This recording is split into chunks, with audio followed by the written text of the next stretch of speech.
It is good to see everyone here. I think everyone is hearing the thundering going on in the background.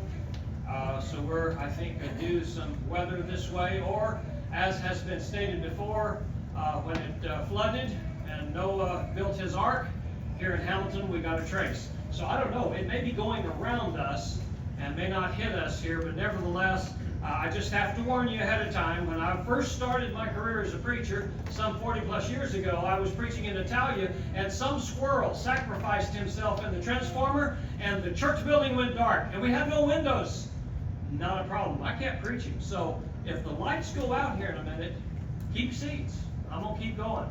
And I know that you'll be very aware of it because everybody got that extra hour of sleep last night, and we're all chipper and bright and ready to hear an extra long sermon. I'm just thrilled about it, but I'm not going to do that because, man, I can't speak for you guys, but I tell you, I've had a tough week this week, and it showed up in the bulletin.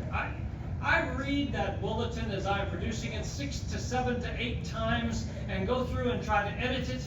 And that's why in the racks you'll find the latest bulletin, and on the top little bar it says revised. Because I looked over from the house and I saw in the in the playground over here, the bright red seesaw that was all pretty, and I thought, oh, Byron's already done that. I owe Byron an apology. And the original bulletin I put in there, he had replaced that because he was talking about doing that, and Byron rarely talks about something he don't get done. So I thought, oh, look at there right now. And then I went and looked closer after I had published the bulletin, and it was not replaced. He hadn't done it, but he said he's going to do it, and I know he will. But I apologize. And then after correcting those, and I missed the meeting in Heiko completely, I put that in there in the revised, and then I forgot to change the sermons around, because if you look at the bulletin, the sermon for this morning is supposed to be about the coming of the Lord and the millennial nonsense and Matthew 24. And as it turns out, no, this morning is my government sermon because we've got a vote coming up here shortly, and I thought this is a great time for a government sermon. And so I got those backwards. I did not get to change them. But what was even worse is, if you will notice in the bulletin of Scripture, is Matthew 24, verses 32 through 29. Now, you know, Albert said he could do that tonight, but it would sound weird. But I wanted to give it to Ronnie, because Ronnie says so much with his eyes. And I could give it to Ronnie and just watch him look at me like he does, and wait till he tries to read it that way, and then watch his head spin around. And I thought, oh, it's been a tough week, guys. I think part of it is all this stress about the vote and about our government changing, and it's going to change. Either way it goes, our government is going to change. And I understand that we've got a lot of anxiety disorder and group panic. And I think this lesson this morning, I hope to call for a calm. I hope it's informative as well as persuasive. I'm going to try to put things in perspective. At least that's my attempt this morning when it comes to transition, because frankly, I know that, before an election, as important as everyone believes this to be, and I believe it is very important, but I've even heard that there's going to be PTSD right after this election. PTSD, that's the Trump syndrome disorder that they have, Nevertheless, if you put things into perspective, we are such a blessed people. And I think putting things in a nutshell and looking at the big picture, and we need to understand we are such a blessed people. And the reason I'm going to say that and couch this in this context is, if you look at world governments back through history, what we are, or many are panicking, maybe you are not, but many are panicking about during this election season, and has everyone in a dither, everyone anxious, everyone excited about things. And yes, there's some important issues coming up, but let's look at some governments back in the day and how they function. In the first place, we're one of the first, if not the only, government in which people have the vote and have freedom and liberty and have the right to choose those who rule over us. If you go back to the Bible, that was not the way things were run. Most of the time, people actually wanted a king. God wasn't good enough for them, so they decided After the judges, we want a king, and rejected Samuel as their judge. And the kings, well, you look at how the transitions went, and transition's hard. I understand. Transition is hard. It's hard on a personal level. When you read Romans 12, 1 and 2, where we're to transform our minds and we're to change who we are as Christians, we know that's hard. Transition in relationships is hard. Ask anyone who has lost a loved one who has been with them for multitudes of years. I can't imagine that, but that is just overwhelming. How difficult that must be. To rearrange your entire life with someone you don't have now that you've had for all of your life. I can't even imagine how difficult that is. So it's not a surprise that when governments change, there is a note of anxiety that goes with it. That's a natural thing. We need to put it into context.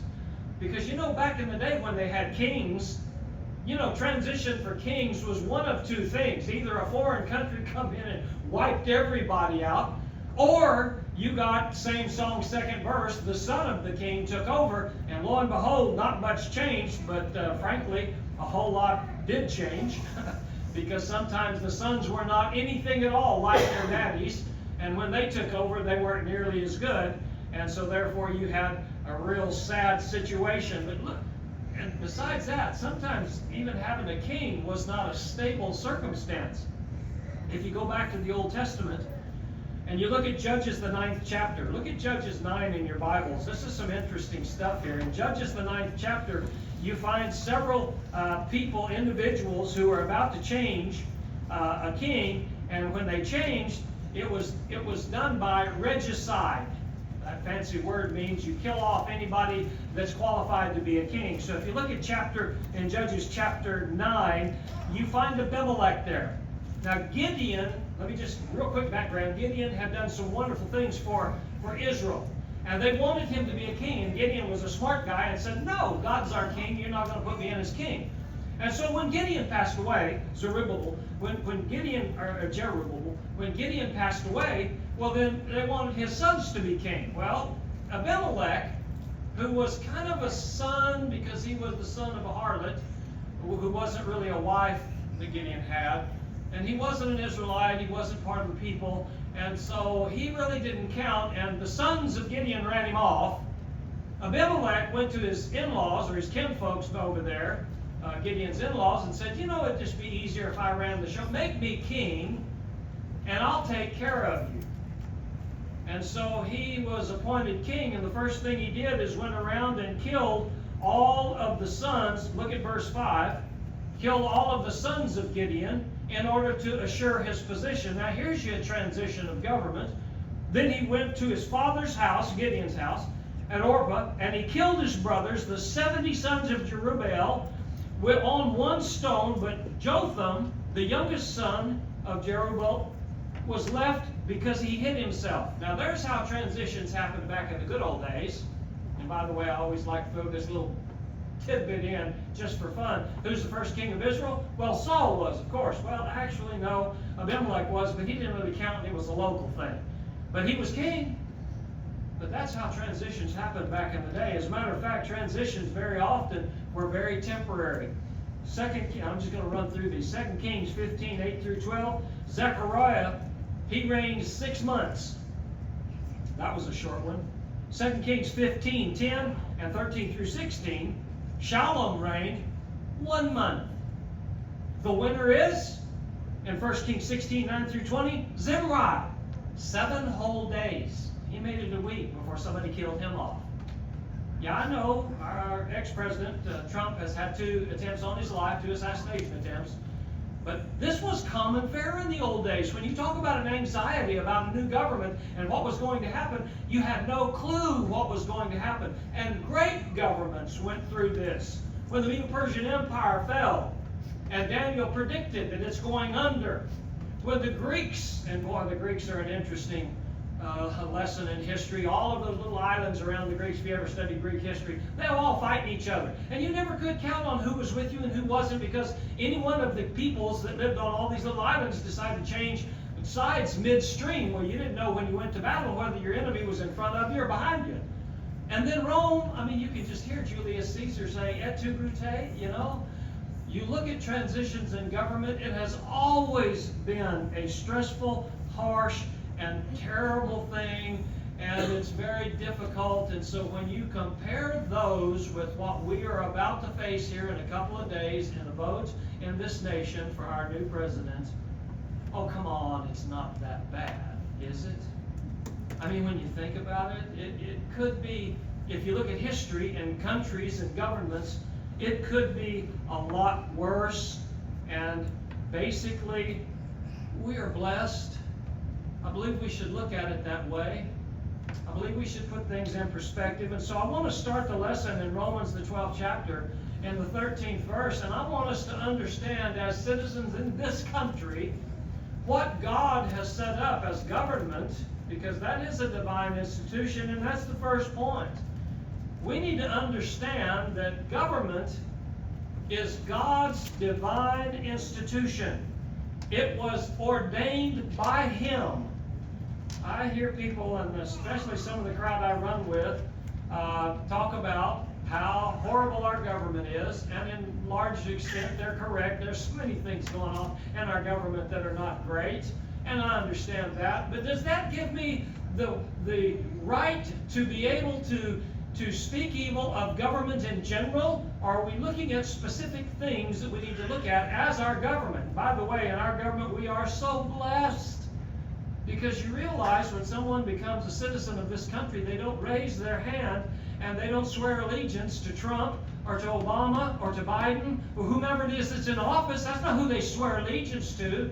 You know what they swear allegiance to be in this country? Our Constitution. That's who we are submissive to, not the current whatever government there is and whatever weird, unnatural way they determine to lead. We're submissive to the Constitution. We are so blessed that men who believed in God, who understood Him to be the creator of all things, including us, is the power who gave us the right to life, liberty, and the pursuit of happiness. That's the kind of founding fathers we had in this country. We are so blessed. And very often we get anxious and we get upset about what goes on in the government. I understand some of it is justified, but we need to put it into perspective, because we have a government that is based on God. China isn't. Russia is not. These other superpowers that we have in our world today have no respect and no regard for human life. They don't find it of value. And I understand in our government there are many in leadership positions who do not have respect for life. There is no way abortion could have reigned for so long and been such a horror in this country for so long, were it not the case we have decent leaders who realize that God is the one who gives life, and man has no business tinkering with God's way of doing things and the value He places on human life. So I understand that, but you know, in the preamble and in the Constitution itself, we have a value because we are created by our God. He is the one who is responsible for government. So you look at the very first verse, it says, "Let every soul be subject to the governing authorities." Why? For there is no authority except from God, and the authorities that exist are appointed by God. Folks, government is a good thing. We have heard so much in our culture today about how terrible the government is that I am sore afraid people have the idea that all government is wrong. Let me tell you for a fact, anarchy is sin. I believe I could solve the Antifa problem and some of these mobs that come around and totally destroy property and people with no regard to consequence, because there rarely is any. I believe I could fix that. Later on, if you'd like to know, ask me. I'll tell you how it can be fixed. But I can guarantee you this. The idea of totally overthrowing government in such a way is not right. Anarchy is sin, because God instituted government. And so therefore we have to understand as Christians the impact we have on our people, the people we see every day, the social culture we live in. We have to be those shining examples of individuals who say it is individuals in the government that can make it wrong. And in that sense, the government needs improvement. But government is God ordained. We need to understand that. We need to defend that. Why, it's very much the same as the church itself.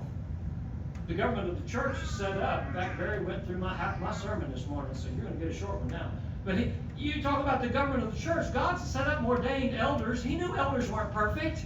Okay, we're men.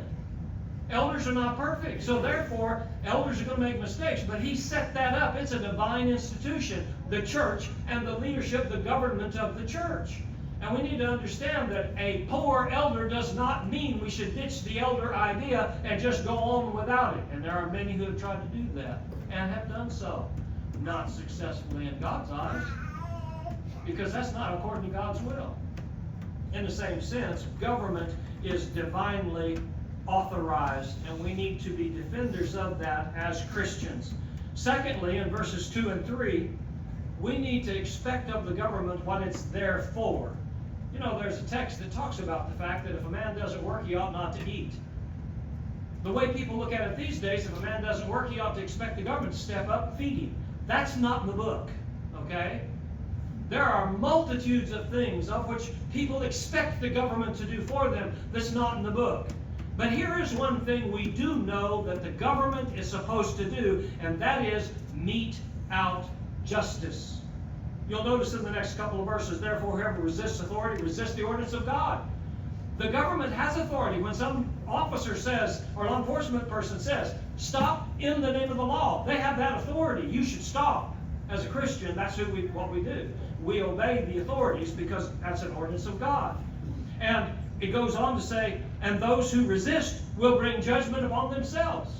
If we don't do what we're supposed to do by law. And by the way, let me just throw this in there as a caveat. And I used this example before, but I'm going to use it again, so it's so good. Out in West Texas, you know, you can drive 80 miles an hour on freeways. You know, you can see a dog run away from home and watch him run 3 days. I mean, that's the way it looks like out there. Okay? And so I'm driving from to the lumber yard I used to own and worked at, and I'm driving from Odessa to Kermit, and I come off the Cap Rock, and you can see for miles and miles, and there's a stop sign.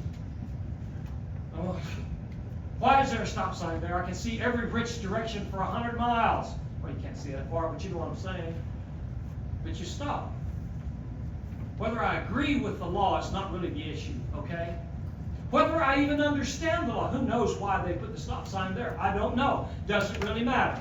What does matter is the law says stop. I need to obey the law. I need to stop. You know, I believe if people understood God in that way, there would be no question about what to do. God doesn't have to explain. Now, He does so many times explain why we need to do certain things, but He's not obligated. It's like the parent with the child who doesn't understand the details. You don't bother to explain the details. In fact, it's just ridiculous. Some of the examples we have from people with letters behind their names teaching us how to raise our children and having discipline issues with our children and how to deal with them. Like you sit down with a 2-year-old and you sit there and reason with them about abstract notions of being right and doing wrong and sinning and making. They don't understand that.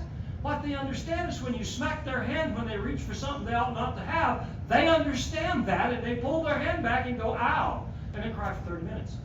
But the point being, they understand the discipline of that, which they wouldn't understand the details elsewise. I believe God knows His children, and very often He does explain some things, but I think sometimes He doesn't explain things, and that's okay, because I don't have to know every why of everything in order to know what I am supposed to do.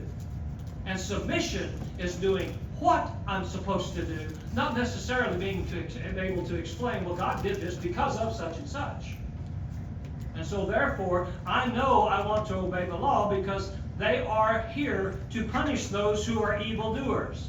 You know, the rhetorical question, you don't want to have a problem with your government? Do what they tell you to do. They don't want to bother with you. They got jerks out there that will not obey the law. That's what they're going to go mess with. Do what God says it, or do what the government says, and you won't have any problems with them.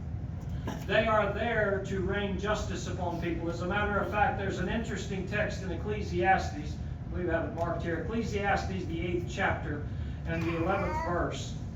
Oh, there we go. I'm reading the wrong page.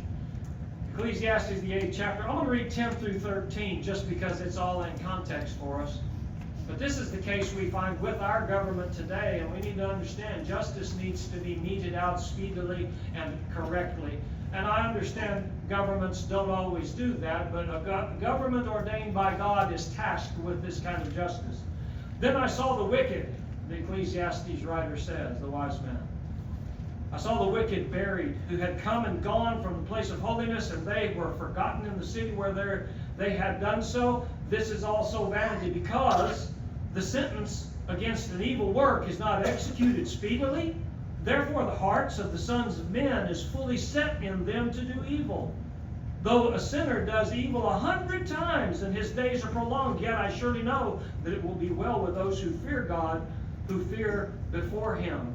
But it will not be well with the wicked, nor will he prolong his days, which are as a shadow, because he does not fear before God. One of the statements there made in verse 11 is that if you don't do justice speedily, the folks who are doing sin, doing wrong, doing things illegal, they're going to get cocky, they're going to get bold, they're going to go ahead and do more of it. And what do we see in our culture? Where justice has been delayed and set aside, and sometimes not even pursued. This kills me watching in some of these urban centers where large companies, chains of companies, stores, just shutting down their store and leaving because you don't even prosecute somebody unless they got at least $500 worth of goods in their arms as they walk out the broken window they crashed to get in.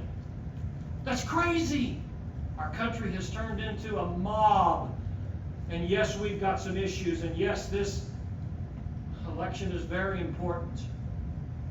But frankly, on the big scale, we're doing okay, because to some degree there is a great deal of justice being enforced, as opposed to what you see very often in places like China and like Russia and others that could be named. But the government is there, and we need to expect of our government a justice. When you go to vote, if you have not voted already, go to vote on someone who will uphold right principles, justice, and the way God sees it.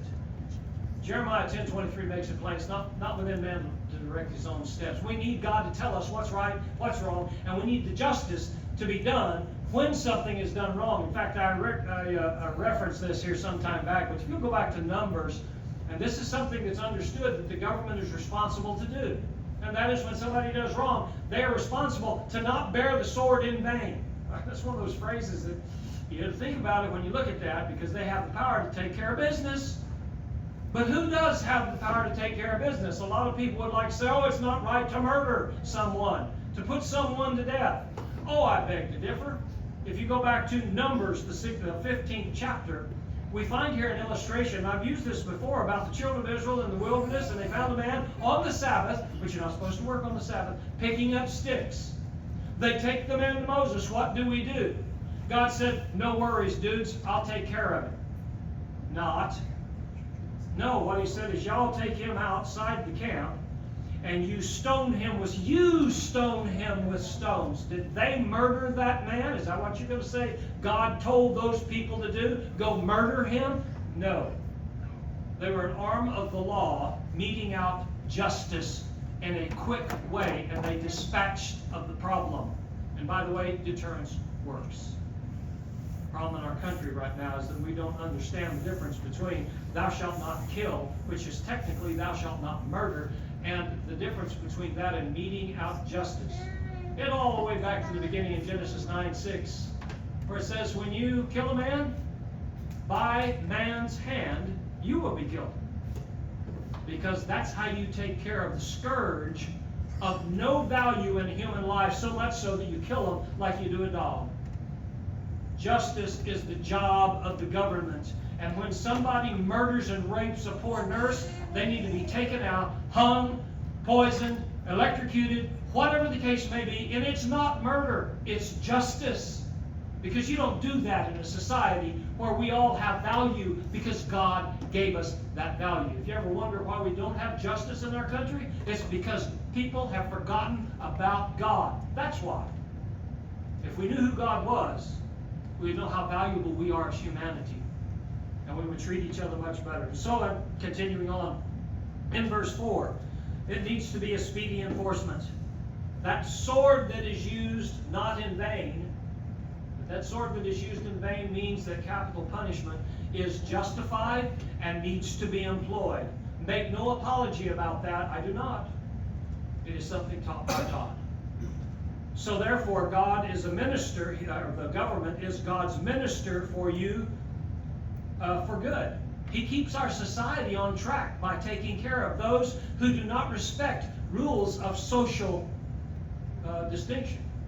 And so therefore, you go on further, and in verses 5 through 7, and this is the key, therefore, again, remember when we study our Bible, when you see a therefore, circle it, go back, say, okay, what does he talk about? Well, he's talking about the government, the right of its existence because it's a divine institution, the fact that it is to mete out justice because it does so speedily.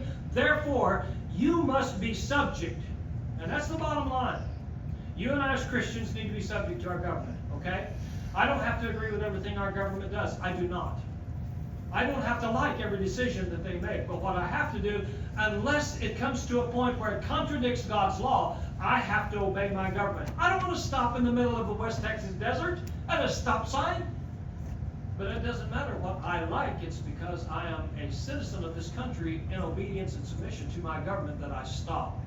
Now, there is another side of that, of course, and that is civil disobedience. And I just want to touch on this because I've spoken about this before.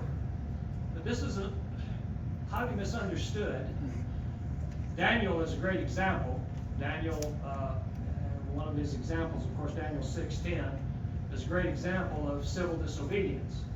When the government tells us we're having a COVID epidemic, don't you assemble and worship God on the first day of the week, who do you obey? I was not here during that course of time. During COVID, I was in the Butte College area in the hospital trying to die of COVID. But nevertheless, I was not here. I don't know how y'all responded. I know how Butte College did.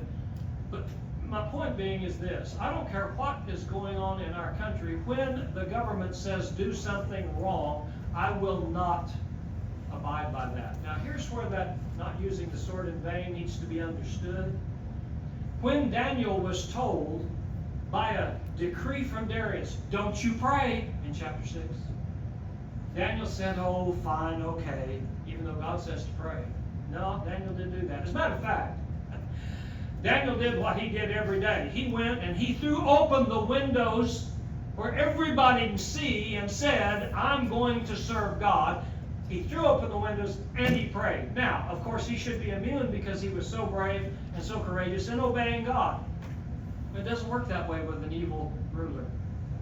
Darius even was so sorry that he had made the rule. He knew he had been hornswoggled by his leadership, his elders, his wise men. He had been sucked into something, and he took Daniel down to the lion's den, and he was worried, didn't sleep that night, was all upset about things, but God delivered Daniel. I don't know that God will deliver us today. I know it will not be in the miraculous form in which he did with Daniel, but providentially, God is at work in this culture, in this world, in this country. Okay, but here's one thing I do know. As Shadrach, Meshach, and Abednego said in that very same book, when the king told them, you're going to bow down to this idol or I'm going to throw you in the fire, they said, throw us in the fire. If God wants to save us, he will. If he doesn't, fine. But know this, I will obey God, period. But understand this, my brethren. When we decide, they say, don't assemble, you can't assemble, and we come up here, and they come up here with the squad cars to haul us off, cuff me. Take me in, because you're not going to be immune to the things that will happen to you just because you're doing the right thing by God. That sword that's not born in vain very often is born against those who do the right thing. It's not a new thing that a government oppresses someone, okay? But it doesn't excuse us as Christians to do whatever we want to do or to do the right thing against the government and expect to be immune from the consequences. Understand, we have to have courage. We have to realize that, yes, when I do the right thing, because the government has told me to do something that is sin. Now, if it's just something I don't like and I don't agree with, and it's a matter of opinion or expediency or something like that, no, you do what the government says.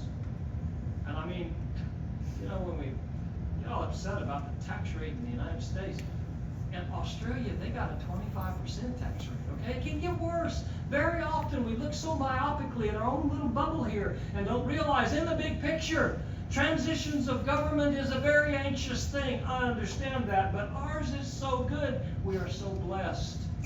And we have the beauty and the ability and the joy of being able to vote. When's the last time you looked at voting as a joy? You know, most of the time I'm choosing between the lesser of two evils, you know. But you know what? We have the joy of being able to have some say in our government. We are so blessed. And frankly, all of the anxiety, all of the struggle that people are going through in this country, and you can't turn on the TV. And Ben was telling me the other day, I'm going to turn it on, turn the sound off, tired of hearing it. I don't blame him. But you know what? As Christians, we ought to be a shining example of people who are not worried, because God's got a handle on things, okay? God is still in charge. And regardless of who gets into office, and by whatever means it happens, God still runs the show. And you and I ought to be examples of that very thing. In fact, it ought to show in the lack of anxiety and worry and concern when we look at the big picture and say, we're really blessed in this country. Whatever happens, the church will survive. We as Christians will do okay. It's going to be all right. The one place where I think people falter is not realizing how important it is to be in submission to the king.